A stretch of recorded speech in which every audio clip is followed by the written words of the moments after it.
Boring, isn't it? Welcome, YouTube community people, pedal nerds who like stuff. So, Henning Pauli here again with more pedals from Mooer. We're looking at something that I haven't reviewed, which is reverbs. So we're looking at two reverb pedals from Mooer, which is the ShimVerb and the SkyVerb. So I suggested to the company, let me do some comparisons, because the videos so far that I've done that are comparison videos are working really well and you guys love them and you watch them. And it's a lot easier to see in one video, okay, I'm interested in a Mooer pedal and I want a reverb, but which one of the two? So you could click back and forth between different videos and maybe even back and forth between different videos from different people, and you have no idea. So you need, if you ask me, you need the same setup, the same guitar, everything the same, and right after each other, go clickety-click and see what happens. I always point here, which you can't see, it's off screen, which is my really weird-looking pedal test station with green screen capabilities. I'm going to show you a picture very soon. The setup we have here is a little bit more than the reverbs, because I want to show you what you can do with the clean sound and how you can actually, get a big sound. So in the chain we have the Mooer Yellow Comp, which is great. I've already done a video for that. We have the Mooer Mod Factory, just to put some chorusing or univibing or something on there to make it a little bit, shiny. And we've got the Mooer Hornet. I'm using a Mooer overdrive pedal because I don't have a Mooer overdrive pedal yet. Otherwise, of course, it would be all Mooer. Not because they pay me, because, well, it only makes sense. We're looking at a Mooer video. I'm wearing the shirt which they gave to me and really insisted I wear.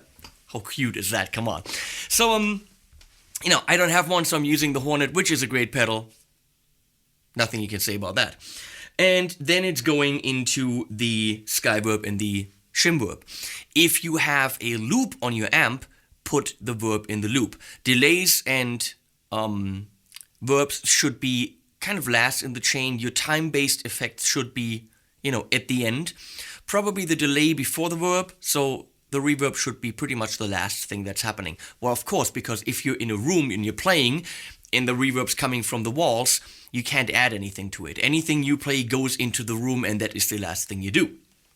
So, another cool thing I forgot to mention in the Yellow Comp video is you can clearly see on Mooer pedals, this is how you say it, by the way, Mooer, not Mooer or Mooer or Mooer or any kind of variations I frequently do.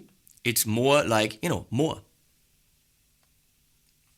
Less, more, but they're not less, they're more. Where was I? Oh, their pedals are very cool because the light on them, blue signals that you have a digital pedal, and red signals that you have an analog pedal. So the color can immediately show you how the innards of the thing work. I really don't care. If it's digital and it sounds good, what do I care? If it's analog sounds crap, well, screw analog, I don't care how a pedal works, I just care how it sounds. And I'm going to look at that in a sec. Something that Jason from Mooer asked me to point out is that from now on, they improving their pedals a bit. As you can see on the SkyVerb, the little markings on the mini pods, on the mini knobs, are actually now from the factory. This one I still had to paint in so you can see clearly where the settings are, but now all Mooer pedals will have clear markings. It's tough to see on the mini knobs. You can actually adjust them very nicely, but to see the setting is difficult. So now all pedals will be marked. And also on the back of each pedal, I don't want to take it out of the chain now, is a serial number, which coincides with the serial number on the box, so they can actually track every pedal. They can tell you it left the factory, then it went to this guy, so in case anything's wrong with your pedal, it's a lot easier to, find out where it came from and when and all this good stuff. A big logistical undertaking, but tip my hat to them because that's very, very professional. Also, the whole packaging is professional, which you saw probably in the slideshow. Maybe behind me right now, I don't know, maybe it's already over. It's coming back. So, and we have these little connectors, which fit the pedals perfectly. I think you can buy a pack of 5. Very, very nice, a little Mooer connector. So, again, we have the yellow comp, the Mod Factory, then the distortion, and then the 2 reverbs. So, as my setup goes, we have the PRS Swamp Ash Special with narrow fields, which are somewhere between a single coil and a humbucker, but more in the it's like a very fat single coil sound, okay? It doesn't have quite the bite of a Strat, but very nice. It's definitely a great guitar for clean sounds and overdriven sounds. Therefore, I use it here. It's going into, well, as I said, the yellow comp, the Mod Factory, the Hornet for overdrive, the SkyVerb, and then the ShimVerb. That is going into the other room, into the PRS SE20 amp. 6v6 driven 20 watt amp, very nice, very Fendery kind of clean sound. And that is going into an Igniter 112 cab, which has nice high end, which is mic'd with a Shure SM57 and a MXL R140 or R144, I always forget. Oh, it's right there. R144, excuse me. MXL R144 ribbon mic, which is very dull sounding, but with the SM57 together, you get a really nice round sound. And so, yeah, and that's going into a Universal Audio 4710D preamp, set to solid state, going into Cubase 7.5 on a mono track. Okay, and the speaker, as you can see in the video, is in isolation cabinet. Close the lid, and there's no room sound coming to it. It's a very, very dry,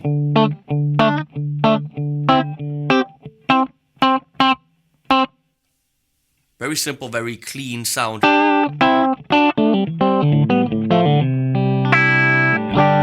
So, something about these 2 reverbs.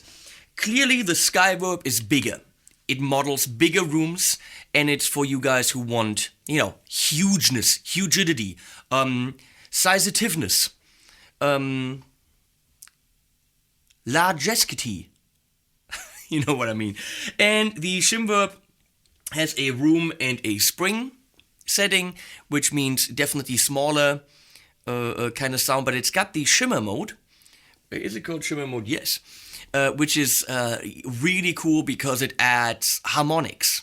So it kind of adds it boosts the harmonics of the notes, and you can get kind of like a harmonized, almost pitch shifted sounds for big kind of pads. And it's not something for your fast solo or your metal part, but for something that's just lying there, it can get very big because it adds notes, as you've heard in the intro. But let's talk about what a reverb is. I'm sorry, but some of you might not know. Here's how it happens. You're in a room, and let's say it's tiled. It's very, very reflective. And you're standing in the middle of the room. While you put a sound out, you say, bah, okay? And the walls will reflect that sound back to you. But not just that. This wall will reflect it to that wall, and then it's coming quieter, but also later. Okay? So the things that first come to you are called early reflections. Okay? And then the tail of the reverb tail, we call it, is what's coming when the walls bounce off each other. All these delays come back, but are quieter. Now, depending on the materials that the room is made out of, this wall will reflect, maybe it has wallpaper on it. This wall might be wood and this might be tile. So what's coming from this wall will be, duller. The wood might suck certain mid frequencies and the tile might, amplify certain high frequencies. And where you're standing, the combination of these delays, these echoes coming from the walls at specific levels will define how the room sounds. So there's early reflection, there's a reverb tail, which is all those delays coming in, being quieter and quieter, bouncing off the walls. And of course, depending on where you're standing in the room, you're getting the early reflections from this wall a lot sooner than this wall. And that is how you can determine where you are in the room and how the room sounds. So very complex reverbs take all this into consideration. Now what we got here is we got the decay setting, which means how fast will the tail go down, which will determine kind of how big the room is. Okay, we got the tone, which will give you the simulation of different surfaces, pretty much an EQ that rolls off the high end. The less high end, the less reflective the surface. Okay, and then you got the mix, which is simply a volume for how much reverb will we hear. This is how a reverb works. Pretty much just a lot of delays at specific times, earlier time, later time, way later, and then it's like not random, but delays that come in at different delay times. So if you set up a delay, even an analog delay, but a digital delay would be better, to a relatively short delay time and a little bit more feedback, it will give you kind of a room sound, but it'll give you the sound smack in the middle of the room, and the room is pretty much round. So imagine a round room, tiled, you smack in the middle, that you can simulate with the delay, because the delay time is all the same. It's always the same delay time.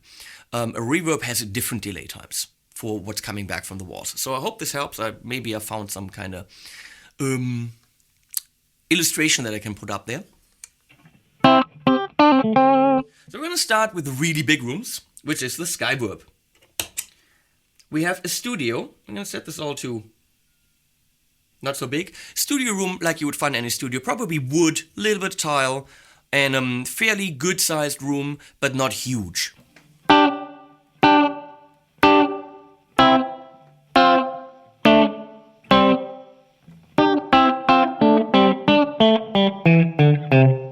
Okay? Nice. So we're going to make the room bigger.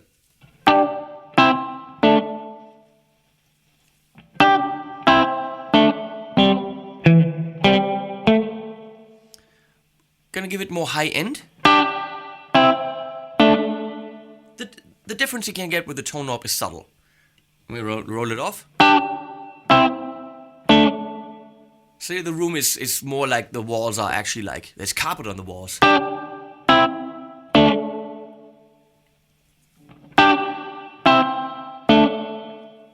So I kind of like it bright. We're gonna go to the cathedral, which of course is a huge ass church.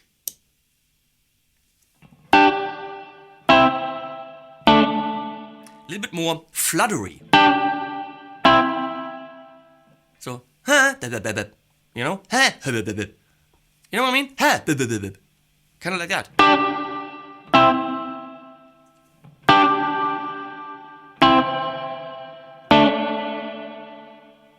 You can actually hear delays in the back there. You can overdo it with the cathedral very quickly.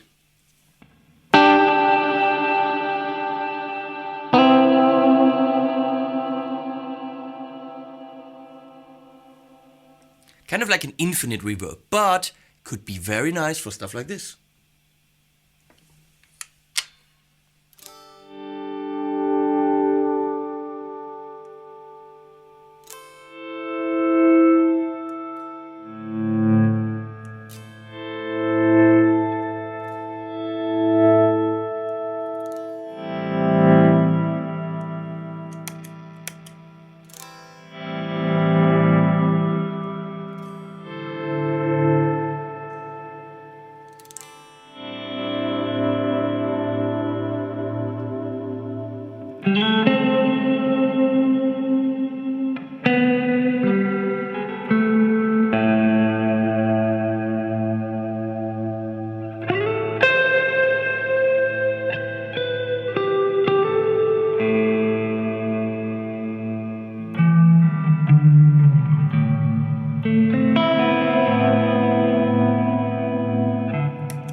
So if you play the right stuff, this could be great, but be be careful with it.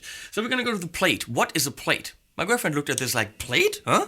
I understand room in cathedral, but a studio in cathedral, but plate? Plates were used back in the 60s, 70s, and up till today in the big studios that have them. There were huge metal plates that the audio was fed into, and the plate was vibrating, and at the end the audio was, I think, electrically, or I actually don't know, was taken off. And it's a vibrating metal plate. That's why it's plate. And it makes a very lush sounding reverb, as you will hear. Not as big big and wide sounding as the cathedral, but very nice.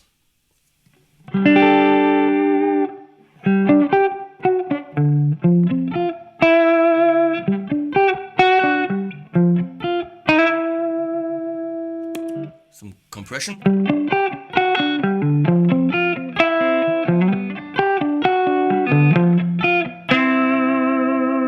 Two major 7 chords behind each other. What am I playing there?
Beautiful big reverb. So if you want the sky and, you know, a subtle studio,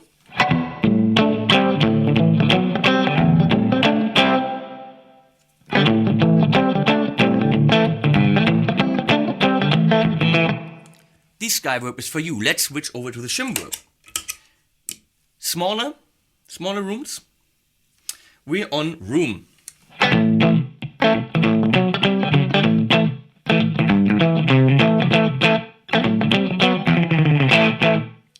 I don't know how to play surf guitar.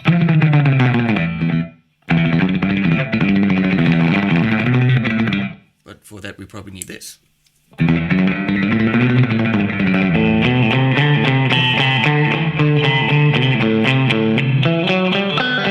have no idea what I'm doing, so excuse me, people that look for this. Very nice spring verb for that. So we're back to the room. We're gonna make it bigger.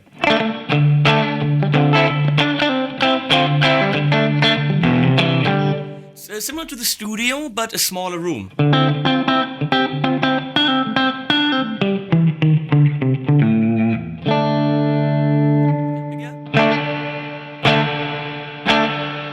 Some distortion back there happening. Some.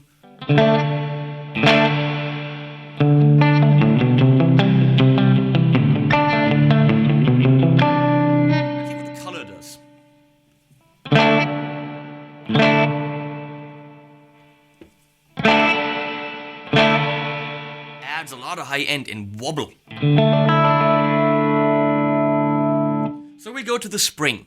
What's a spring? Well, it's a season, we know that. In combo amps usually, or also heads, there's a similar to a plate, but it's a metal spring, usually 2 of them, I think. I don't know, correct me please. And you feed the audio into that electrically. It wobbles back and forth.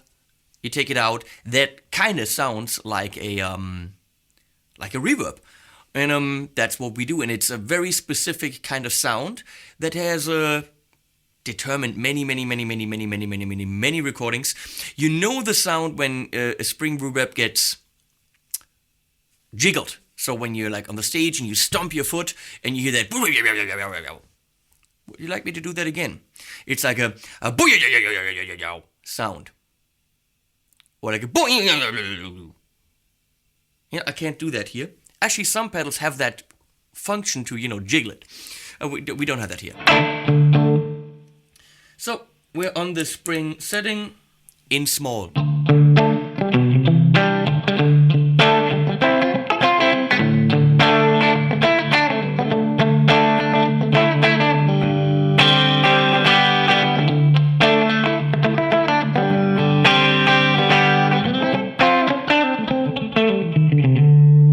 Let's give less of it.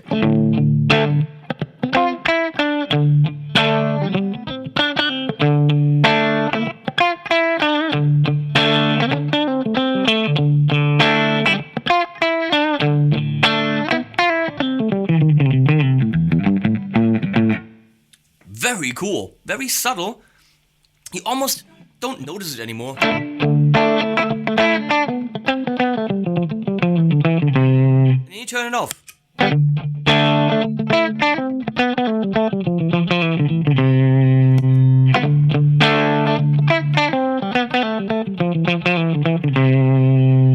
it more.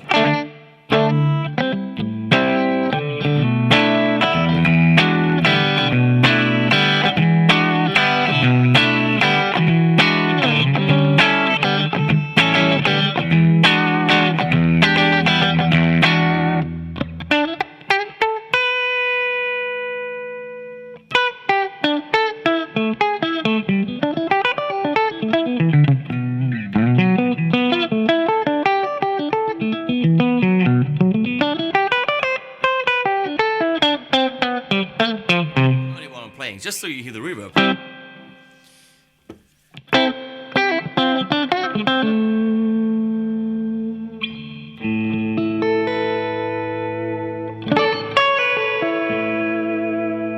Oh, this is nice. I like.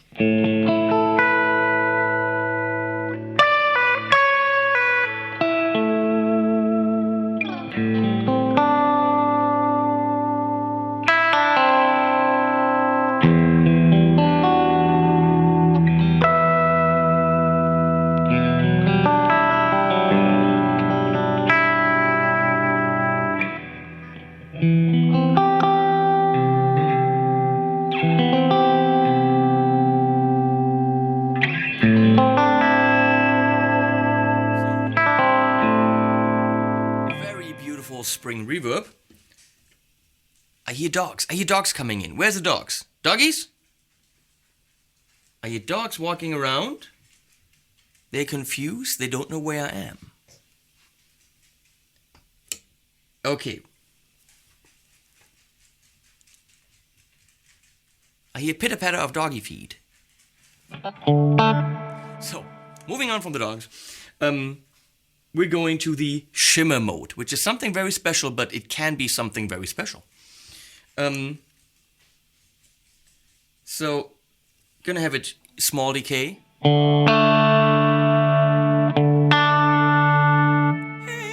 Up there, I'm playing. And up there's. You hear that? Okay.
beautiful. You heard some chords didn't quite work.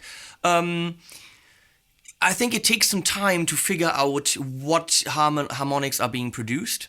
We're gonna go backwards now through the whole setup, but with a little bit of distortion and actually with a little bit of overdrive.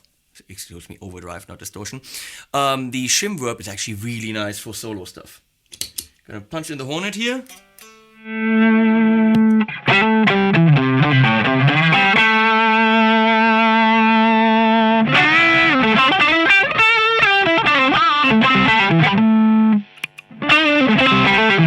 Okay, without the compressor.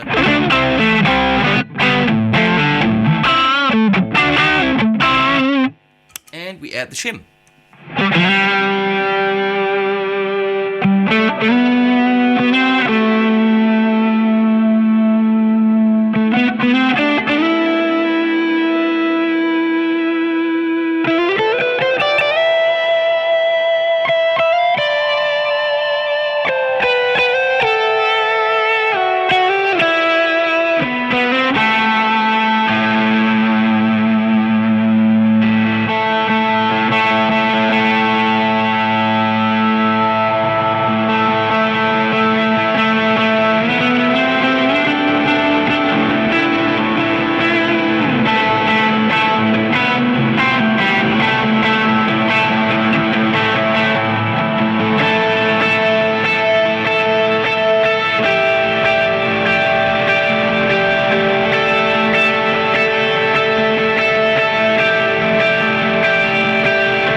Cool stuff can happen, as you clearly see. I mean, a huge wall of sound, all at your fingertips for under $100 or euro or whatever your kind of weird, thingy is that you used to pay for by what? Huh? So, we're gonna keep the hornet on, and we're gonna go to the room.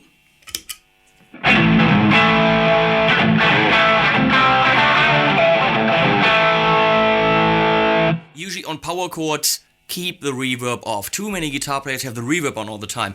It muddies up things. We don't want that. So, keep it on where it's supposed to be on. Or have it subtle. Like this. This is very subtle.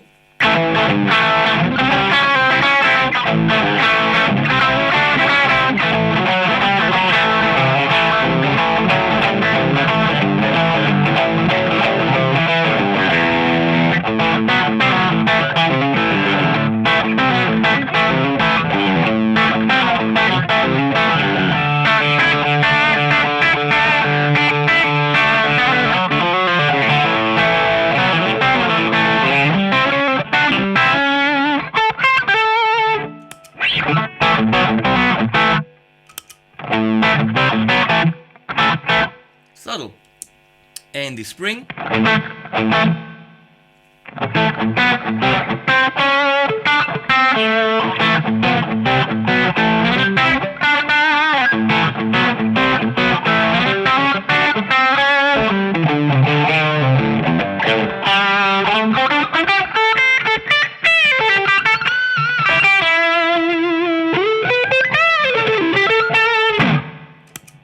Neat. So, ShimVerb for that special shimmer mode and for smaller rooms, and more subtle reverb for the background just to give your sound a little bit more depth. Okay? SkyVerb for hugerific hugidity.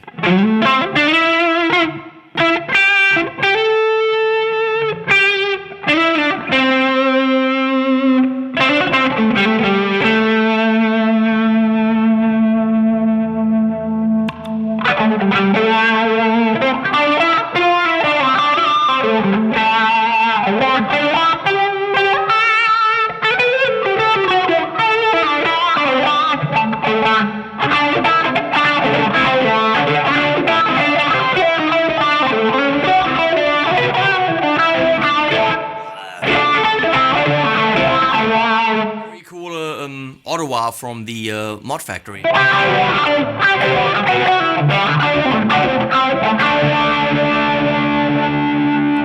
Now we're gonna go cathedral, but careful with the size.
enough. Let's see how these puppies do in context. Coming right up.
Well, obviously, those were just a couple of selections of what you can do with those reverbs within a mix, and it would completely kill the time. I mean, I'd be sitting here for 3 hours showing you different things in context, and we've already completely blown a demo video out of proportion time-wise. But I wanted to spend time with these so that if you don't have the chance to go to a store and pick your pedal, this would give you every setting on these in different knob configurations so that you can make an educated decision. If this is too long for you, there's other videos. Okay, I'll see you in the next Henning Pushes on Pedal video here on my YouTube channel, HP42.